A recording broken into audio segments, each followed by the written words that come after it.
Tema firman Tuhan siang hari ini adalah recovery atau pemulihan. Saudara, firman Tuhan yang kita baca merupakan kisah tentang seorang yang bernama Ruth. Ruth ini dia punya mertua bernama Naomi. Tadinya keluarga ini baik-baik saja, seperti keluarga biasa, ya.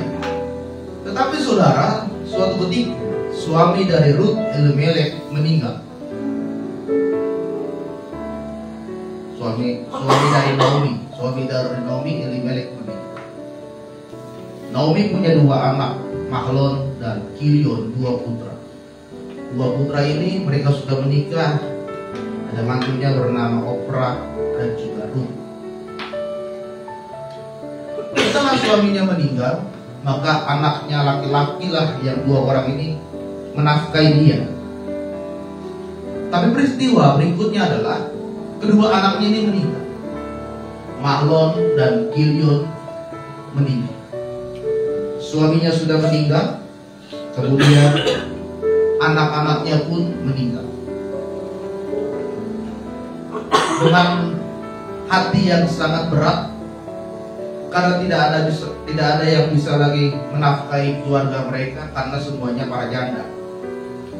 Naomi berkata kepada menantunya, Oprah, Ruth, sekarang suamiku tidak ada, anak-anakku sudah tidak ada.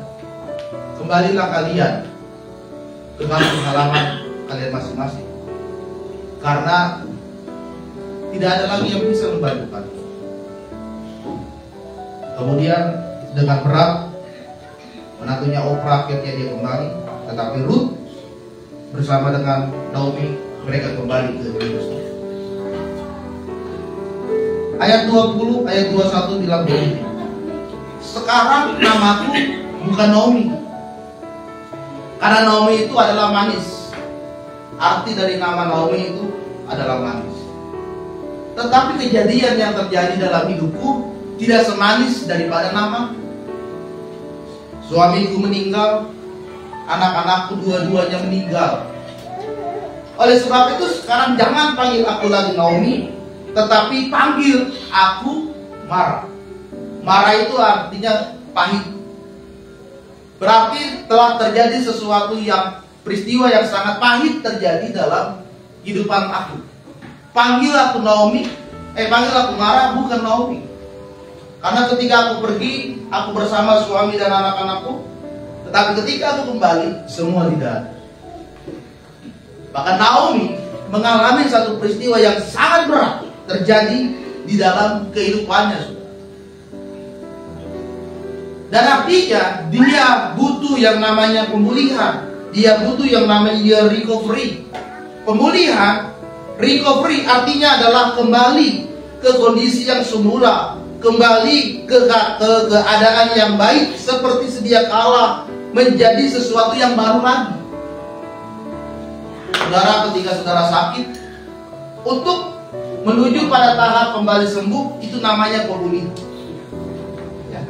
Saudara sakit, misalkan setelah habis operasi atau setelah 3 hari dirawat, butuh yang namanya pemulihan. 3 hari, itu namanya recovery.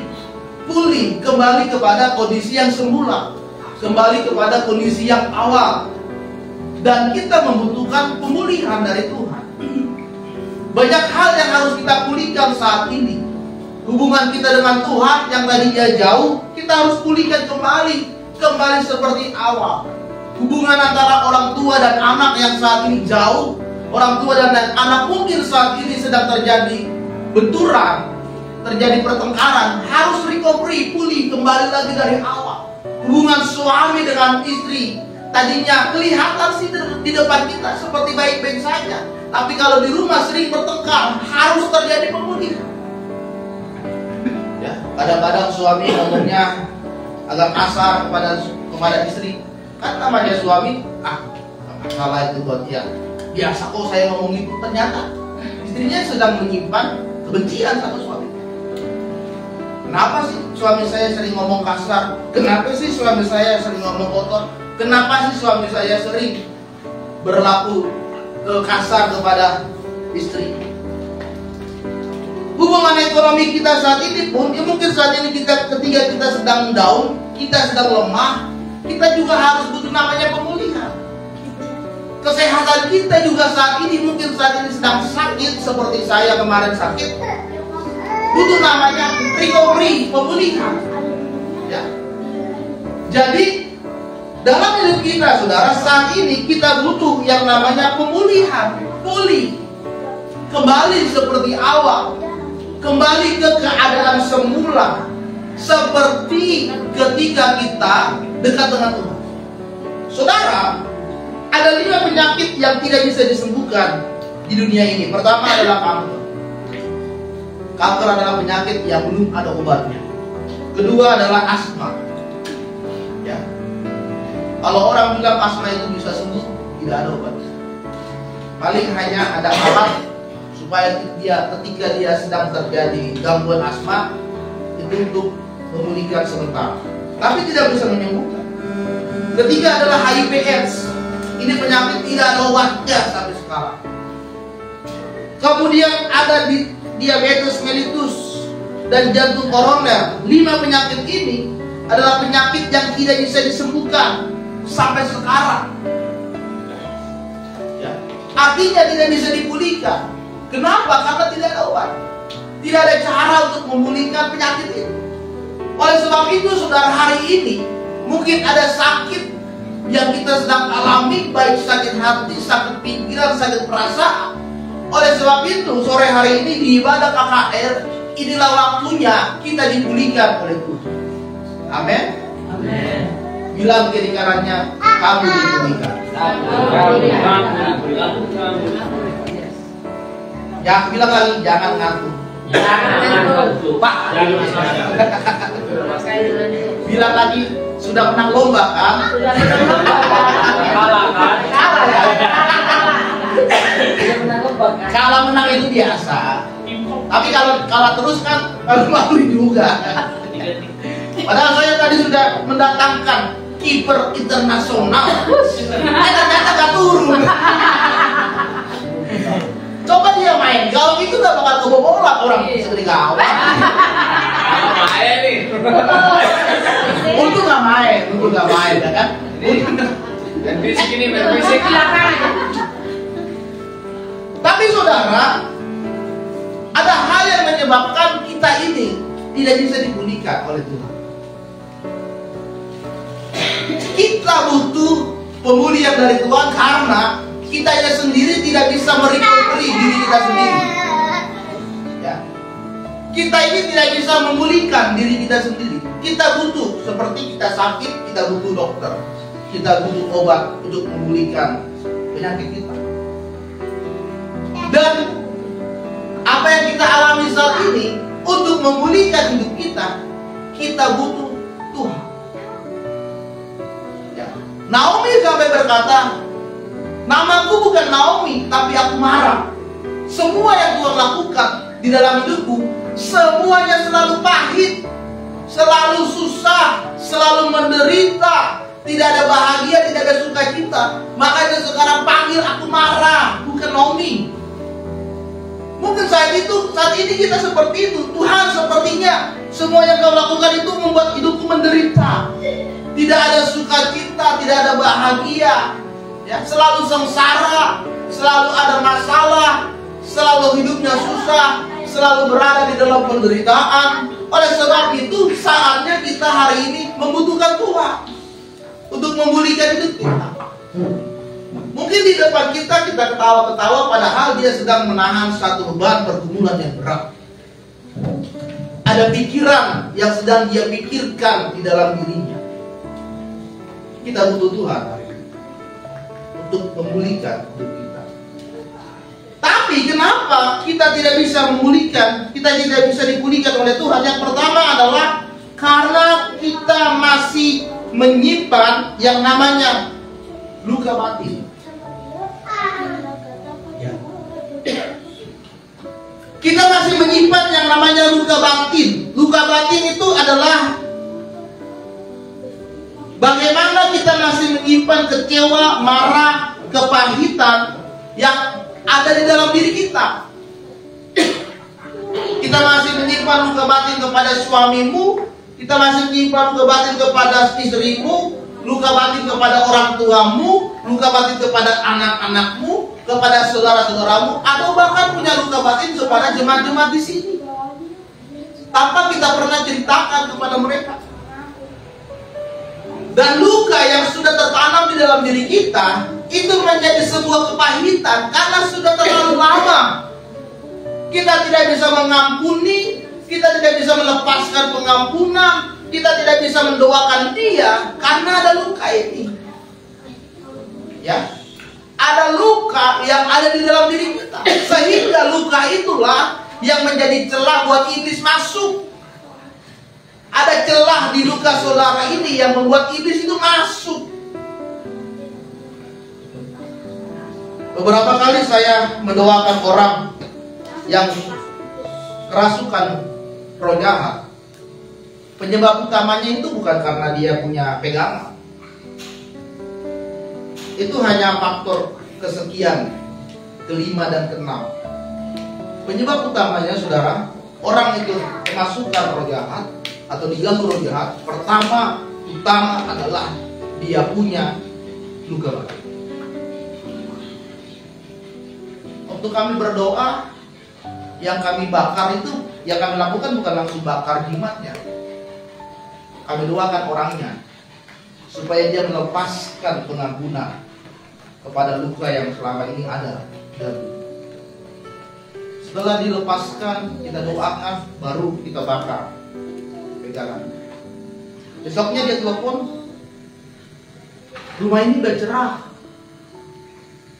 sudah tidak ada lagi yang ganggu, sudah tidak lagi ada suara-suara yang mengganggu setiap malam. Ternyata penyebab utamanya, saudara, adalah luka batin. Kita tidak bisa melepaskan luka itu. Karena apa? Diri kita ini masih keras. Ya.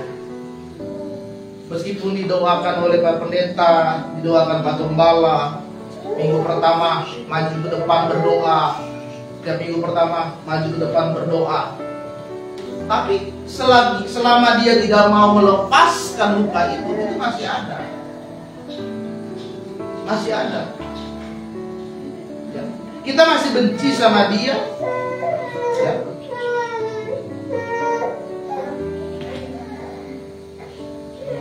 Di dalam Alkitab, Hakim-Hakim 10 ayat 6 sampai 18, ada seorang yang bernama Yefta.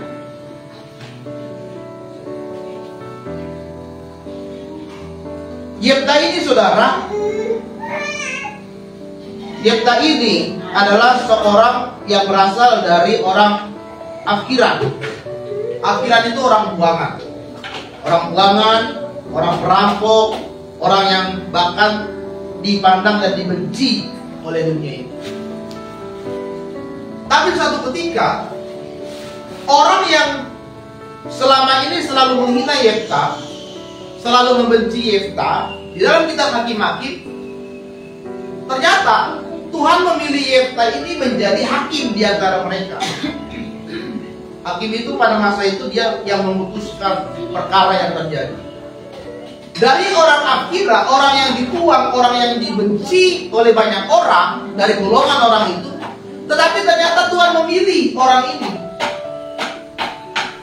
Kemudian ketika orang-orang itu datang kepada Yefta dan berkata, Yefta, ternyata kamulah yang dipilih Tuhan untuk menjadi hakim bagi kami. Yefta berkata, kenapa kalian pilih saya? Kalian kan sudah benci saya, kalian kan sudah menghina saya, kalian kan sudah menganggap saya dari orang-orang buangan. Dan akhirnya, saudara, apa yang terjadi? Akhirnya adalah orang-orang itu akhirnya adalah dia mengakui Yefta, dan mereka meminta pengampunan dari selama ini yang dilakukan kepada Yefta. Lalu Yefta kita mau menerima dia menjadi seorang. Jadi, saudara, yang pertama adalah kita harus melepaskan luka batin di dalam hidup kita. Kita harus jujur dengan diri kita sendiri. Kita harus bisa melepaskan pengampunan kepada setiap orang yang sudah bersalah kepada kita. Meskipun dia melakukan apa yang berat dalam hidup saudara saat ini, meskipun dia sudah mengancam hidup saudara, meskipun dia sudah merugikan dirimu, sudah memfitnah, sudah menyelekkan, sudah merendahkan, sudah memaki saudara, tapi firman Tuhan katakan, berikan pengampunan. Tahun 2018 adalah tahun yang sangat berat bagi keluarga kami, karena kami terkena satu kondisi di mana kondisi kami berada di titik ekonomi, kami berada di titik yang paling rendah. Kami menjadi korban pinjaman online.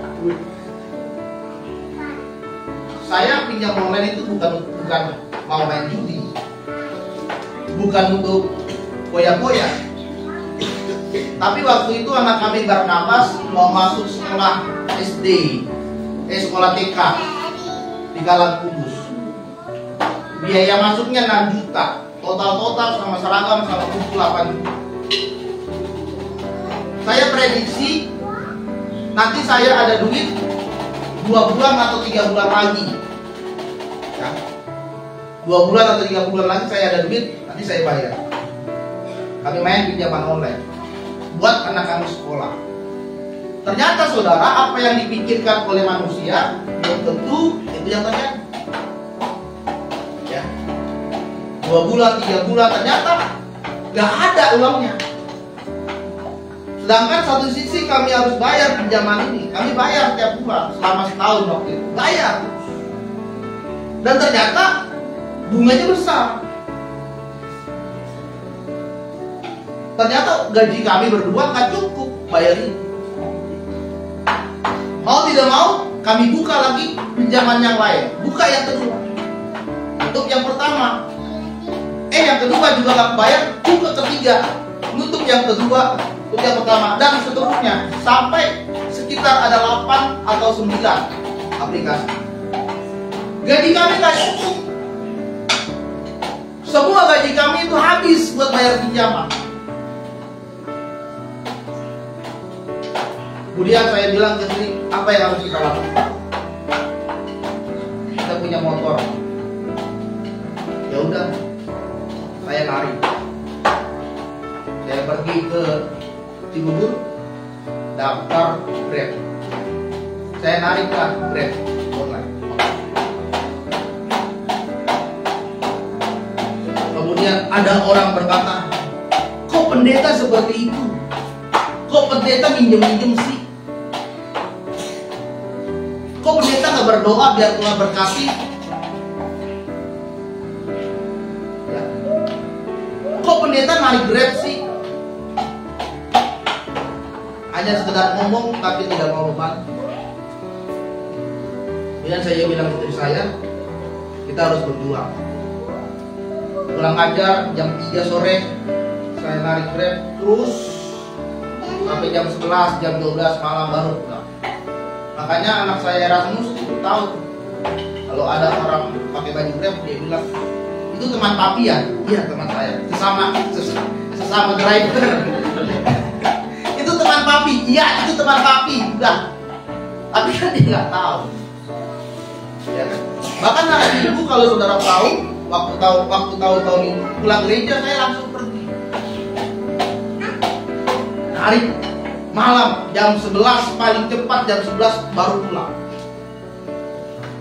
Karena orang kerja bisa di mall itu kan jam 10 tutup, jam setengah 11 mereka baru pulang. Saya tunggu di situ. Sambil kami berdoa setiap hari.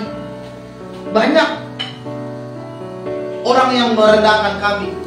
Banyak orang yang membuat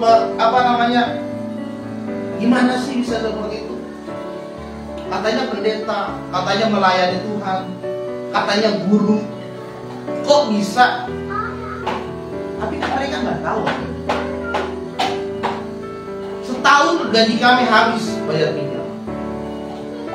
Sampai mertua kami dipanggil ke Chelsea Dan dia bilang, sekarang ambil tiket, kalian pergi ke Medan. Kami dipanggil naik motor berempat, dulu belum ada driver. Kami naik motor ke dalam berempat di sidang. Sekarang kalian sudah ke Medan aja, supaya ini selesai. Tapi saya bilang, lama kami mau berlanjut. Mulailah kami jalani. Udah pelan-pelan kami jalan. Orang mau bilang apa, orang mau bilang kita orang rendahan, orang menghina kita, orang menjelekan kita, orang mau maki kita. Toh mereka nggak tahu apa yang terjadi sebenarnya.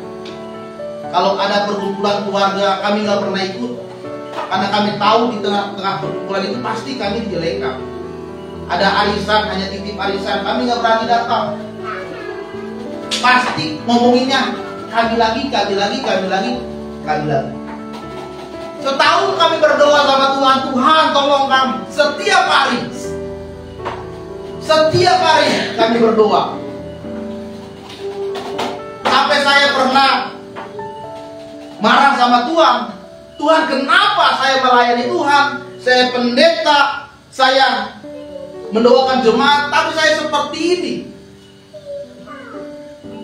Saya sebulan tidak mau melayani Bapak. Tapi itu saya bilang, jangan begitu. Ayo kembali. Ayo. Dan akhirnya Tuhan pelan-pelan mulai memulihkan kehidupan kami. Setahun semua sudah mulai kami bayar.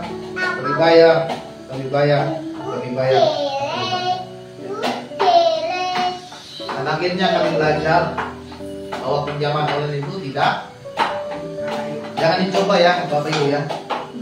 Siapa tahu kan ada tuh iklannya di YouTube, ada duit, klik ya kan. Jadi yang pertama harus melepaskan luka batin. Yang kedua, meninggalkan rasa khawatir.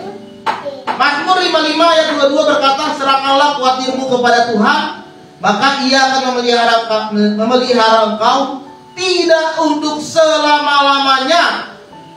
Dibiarkannya orang benar itu goyah. Mazmur bilang bahwa serahkanlah khawatirmu kepada Tuhan, Dia pelihara kita. Tidak akan selamanya kita berada di kondisi yang seperti ini. Ada waktunya Tuhan nanti akan membangkitkan kehidupan saudara. Ada waktunya Tuhan akan memulihkan kehidupanmu. Tidak selamanya kau hidup susah, hidup menderita, ekonomimu sulit, hubunganmu sedang tidak bagus. Tapi sekaranglah waktunya Tuhan menjadikan hidupmu dipulihkan oleh Dia. Rasa khawatir yang dimiliki manusia itu wajar. Kita khawatir akan hidup ini. Tapi kita harus serahkan segala kekhawatiranmu kepada Tuhan. Karena yang sanggup menolong kita saat ini hanya Tuhan. Saya khawatir tahun depan anak saya Barnabas mau masuk SMP. Dia sudah kelas 5, tahun ini kelas 6. Tahun depan mau masuk SMP. Masih bingung mau pilih SMP mana. Kalau di negeri gak dapat, mamanya bilang udahlah lebih murni lagi. Ya. Udahlah pergaulan lagi nggak benar. Udahlah. Saya khawatir tahun depan saya tidak lagi diperpanjang menjadi guru, karena yang namanya guru swasta itu suka-sukanya yayasan. Yayasan gak suka, pecat, ganti. Yayasan gak suka, pecat, ganti. Berbeda, yang ASN kan sudah ada SK-nya, aman. Kalau kami yang swasta, setiap tahun ajaran baru pasti kita ketik. Perpanjang enggak. Saya khawatir besok bagaimana keluarga saya masih bisa makan, masih bisa minum. Saya khawatir bagaimana besok pekerjaan saya. Apakah saya kena PHK? Apakah enggak? Apakah gaji saya dipotong atau enggak? Tapi saudara, hari ini jika Tuhan ingin memulihkan hidupmu, jangan ada rasa khawatir, karena di tengah-tengah kekhawatiranmu Tuhan masih pelihara. Makanya firman Tuhan katakan, lihatlah burung di udara Tuhan pelihara, bunga bakung di taman Tuhan pelihara, apalagi engkau orang yang percaya kepada Dia, pasti Tuhan akan pelihara. Amin. Jadi jangan takut, jangan khawatir akan apa yang terjadi. Serahkanlah semuanya ini ke dalam tangan Tuhan.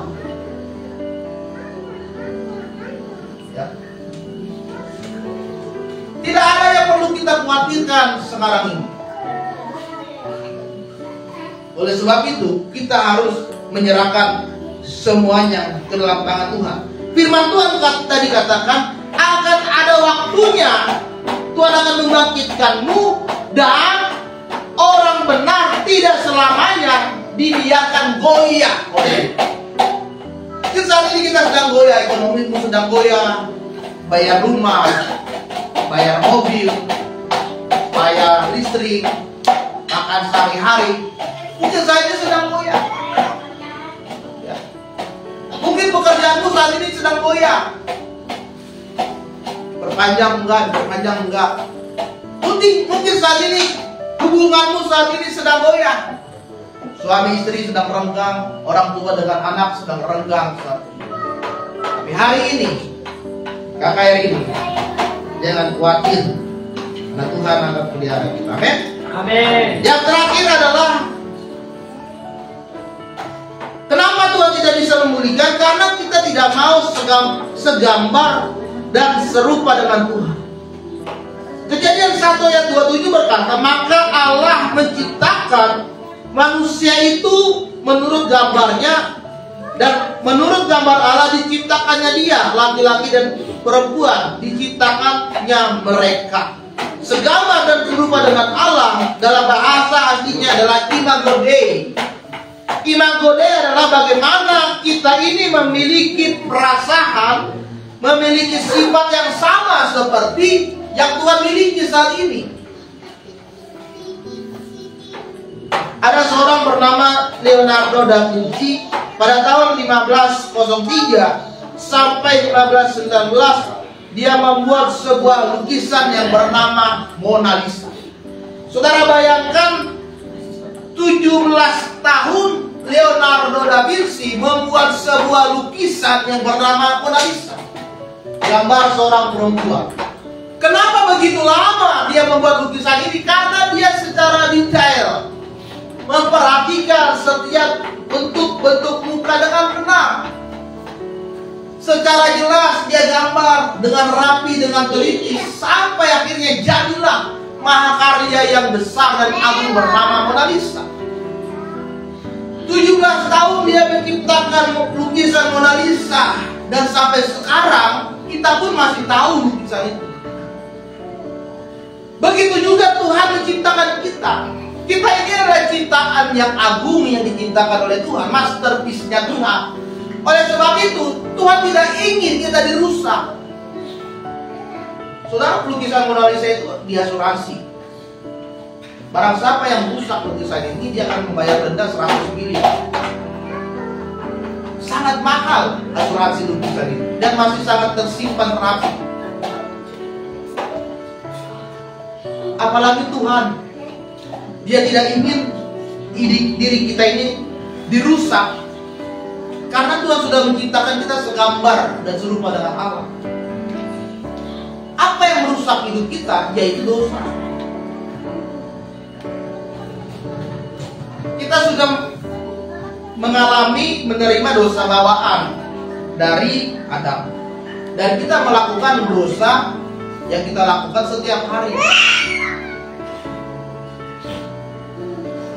Oleh sebab itu, pemulihan yang Tuhan ingin lakukan adalah agar hidup kita kembali ke dalam gambar dan rupanya Tuhan ini. Bagaimana caranya? Lepaskan dan tinggalkan segala dosa yang kita lakukan.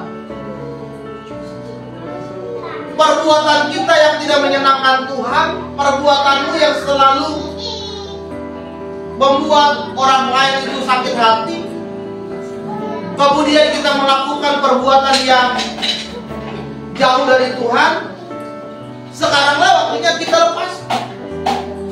Suka main judi, suka goda-godain cewek, suka ngomong kotor, ngomong kasar, dan yang lainnya.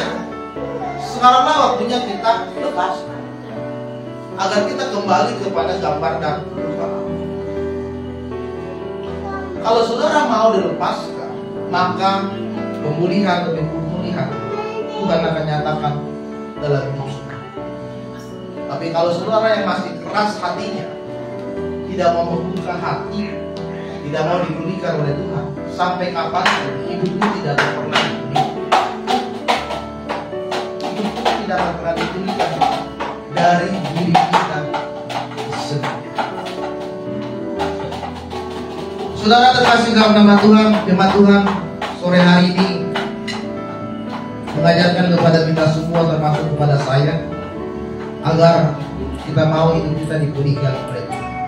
Kembali ke keadaan semula, kembali ke keadaan kehidupan di mana kita dekat dengan Tuhan, kembali di mana awal pertama kali kita dipanggil oleh Tuhan untuk melayani Dia, kembali kepada kondisi di mana pertama kali kau kenal Tuhan, kembali di kondisi pertama kali kau mengalami pertobatan karena Tuhan.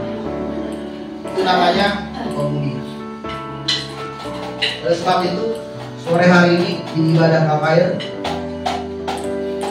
saya rindu kita semua mengalami pemulihan. Amin. Kuncinya jangan keraskan hati. Roh Kudus itu roh yang lembut. Jangan masuk kepada setiap orang yang pihak hati dan yang mau menerima supaya hidupnya. Tidak ada waktu lagi, saudara. Sampai kapan kita mau dipulihkan? Tunggu kita sakit dulu di rumah sakit. Kita bisa bergerak lalu bilang, Pak Pendeta, tolong saya mau melayani, nggak bisa. Pak Pendeta, saya mau singer, nggak bisa.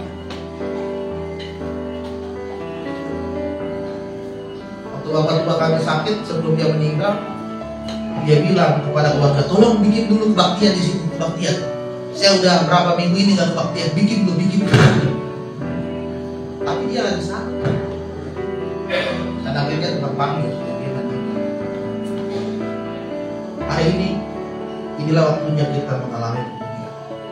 Suami istri dipulihkan oleh Tuhan, orang tua dan anak dipulihkan, saudara dipulihkan, di depan kita.